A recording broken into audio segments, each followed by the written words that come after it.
Morning friends, मैं वेदांत आपका English companion. आज की लेसन को शुरू करने के पहले मैं आपको एक कहानी बताना चाहूंगा। हुआ ऐसा कि एक दिन सुबह सुबह रोहन अपने दादाजी और अपने पापा के साथ घर पर बैठा हुआ था। तभी रोहन ने अपने दादाजी से पूछा, दादाजी आप क्या करते थे? तो उसके दादाजी ने यह जवाब दिया, I worked as a fireman. I worked as a fireman. It was a very adventurous but risky job. It was a very adventurous but risky job. I have saved the lives of many people from fires. I have saved the life of many people from fires. तभी रोहन के पापा ने बीच में बोला कि I work in a corporate office. I work in a corporate office.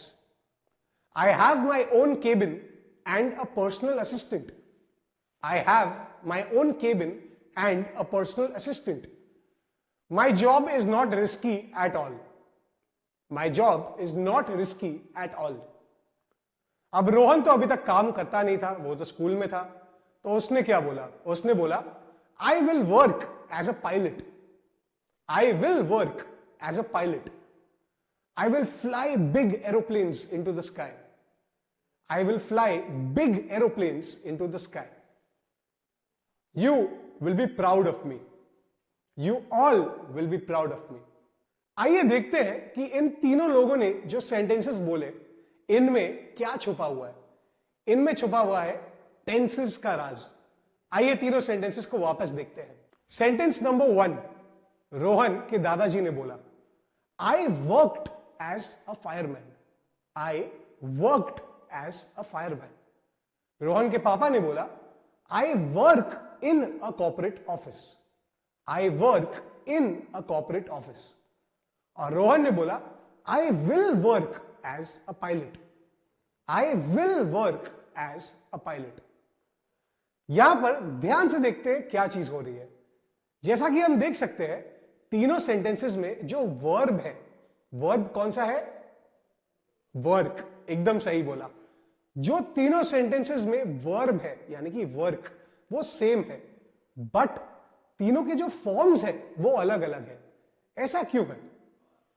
Rohan के दादाजी ने काम ऑलरेडी कर लिया था। उन्होंने पास्ट में काम ऑलरेडी कर लिया था, तो उन्होंने पास्ट टेंस में बोला, आई वर्कड। रोहन के पापा वो आज इस डेट पर भी काम कर रहे हैं, तो उन्होंने बोला आई वर्क। और रोहन तो अभी काम नहीं कर रहा है, तो उसने बोला कि आई विल वर्क, यानी कि भविष्य में आई विल वर्क। इन तीनों सेंटेंसेस में हम देख सकते हैं कि जो हमारा वर्ब है वो अलग है, बट जो हमारा सब्जेक्ट है वो सेम है, क्योंकि तीनों सब्जेक्ट्स खुद के बारे में बात कर रहे हैं। वो बोल रहे हैं I worked, I work and I will work. तो आई जो सब्जेक्ट है तीनों सेंटेंसेस में एब्सोल्युटली सेम है। चेंज क्या हो रहा है? हमारे वर्ब का फॉर्म। और वो कैसे चेंज हो रहा है आप लोगों को समझ आ ही गया होगा। टेंसेस के हिसाब से चेंज हो रहा है। अगर कोई सेंटेंस पास्ट टेंस में है तो वर्ब का फॉर्म अलग होता है। अगर कोई सेंटेंस प्रेजेंट टेंस में है तो वर्ब का फॉर्म अलग होता है। और अगर कोई सेंटेंस फ्यूचर टेंस में है तभी भी वर्ब का फॉर्म अलग होता है। इसका मतलब यह हुआ कि अगर हमें किसी सेंटेंस को देखकर यह आइडेंटिफाई करना है कि उसका टेंस कौन सा है, तो हम सीधा सीधा उसके वर्ब को देखकर बता सकते हैं। किसी भी सेंटेंस के वर्ब को देखकर हम ये बता सकते हैं कि उस सेंटेंस में कौन सा टेंस यूज हो रहा है। इसको एक और एग्जांपल के साथ समझते हैं। They eat apples. They eat apples. They ate apples. They ate apples. They will eat the apples. They will eat the apples. इन तीनों सेंटेंसेस में आप लोगों को यह तो समझ आ गया होगा कि प्रेजेंट टेंस कौन सा है और फ्यूचर टेंस कौन सा है। एक बार इन सेंटेंसेस के बारे में वापस सोचिए। They will eat apples यानी कि वो एप्पल्स खाएंगे। वो एप्पल्स कब खाएंगे? फ्यूचर में। तो will eat हो गया हमारा future form. They eat apples। यहां पर हम अभी इसी वक्त के बारे में बात कर रहे हैं, तो इसका टेंस क्या हुआ? इसका टेंस हुआ प्रेजेंट, यानी कि अभी, इसी वक्त। अब देखते हैं एक एक्सेप्शन को। दे एट एप्पल्स। एट का क्या मतलब हुआ? एट तो ईट से अलग है, बट पहले वाले सेंटेंस में हमने देखा था कि वर्क, विल वर्क और वर्क यूज हो रहा था। एट कहां से आया? Ate is the past form of eat. जैसे worked was the past form of work, वैसे ate is the past form of eat. तो ईट एट कैसे हो गया और वर्क वर्कड क्यों रहा? इसका क्या राज है? आइए समझते हैं। किसी भी वर्ब के दो फॉर्म्स होते हैं। किसी भी वर्ब के, चाहे वो दुनिया का कोई भी वर्ब हो, उसके दो फॉर्म्स होते हैं। एक होता है सिंपल फॉर्म। सिंपल फॉर्म यानी कि वर्क, सिंपल फॉर्म यानी कि ईट, सिंपल फॉर्म यानी कि प्ले। दूसरा फॉर्म जो होता है हर वर्ब का, वो होता है उसका पास्ट फॉर्म। पास्ट फॉर्म जैसा कि हमने वर्क के केस में देखा था, हो गया था वर्कड। अगर हम प्ले के केस में देखें तो वो हो जाएगा प्लेड।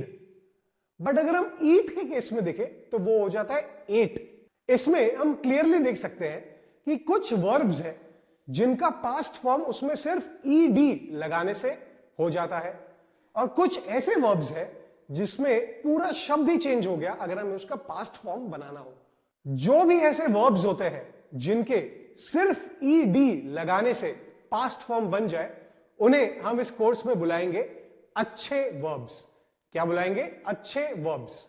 और ऐसे जितने वर्ब्स होंगे जिनके पास्ट फॉर्म और प्रेजेंट फॉर्म में जमीन आसमान का फर्क है, उन्हें हम बुलाएंगे नालायक वर्ब्स। क्या बुलाएंगे? नालायक वर्ब्स। जैसे कि हर एक क्लास में अच्छे बच्चे होते हैं और नालायक बच्चे होते हैं, वैसे ही वर्ब्स में भी दो टाइप के वर्ब्स होते हैं। एक होते हैं अच्छे वर्ब्स, दूसरे होते हैं नालायक वर्ब्स। क्या होते हैं ये अच्छे और नालायक? मैं आपको एक बार फिर से बताता हूं, ध्यान से सुनिएगा। अच्छे वर्ब्स वो वर्ब्स होते हैं जिनके प्रेजेंट से पास्ट फॉर्म में जाने के लिए हमें उस वर्ब में सिर्फ ईडी लगाना होगा। क्या लगाना होगा? सिर्फ ईडी। यानी कि प्ले बन जाएगा प्लेड, वर्क बन जाएगा वर्कड, कॉल बन जाएगा कॉल्ड।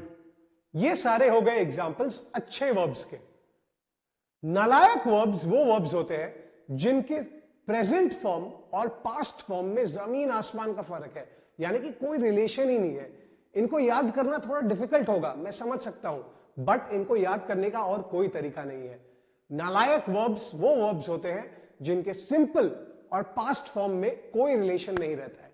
जैसे कि हमने ऑलरेडी देख लिया, eat becomes ate, eat becomes ate, fall becomes fell, fall यानी कि गिरना बिकम्स फेल, सी यानी कि किसी चीज को देखना, सी बिकम्स सॉ, सी बिकम्स सॉ। जैसा कि आप देख सकते हैं, नालायक वर्ब्स के सिंपल फॉर्म और पास्ट फॉर्म में कोई रिलेशन नहीं है। इनको अगर हमें सही तरीके से बोलना है तो उसका एक ही तरीका है, जैसा कि हम हर क्लास में बोलते आ रहे हैं, प्रैक्टिस।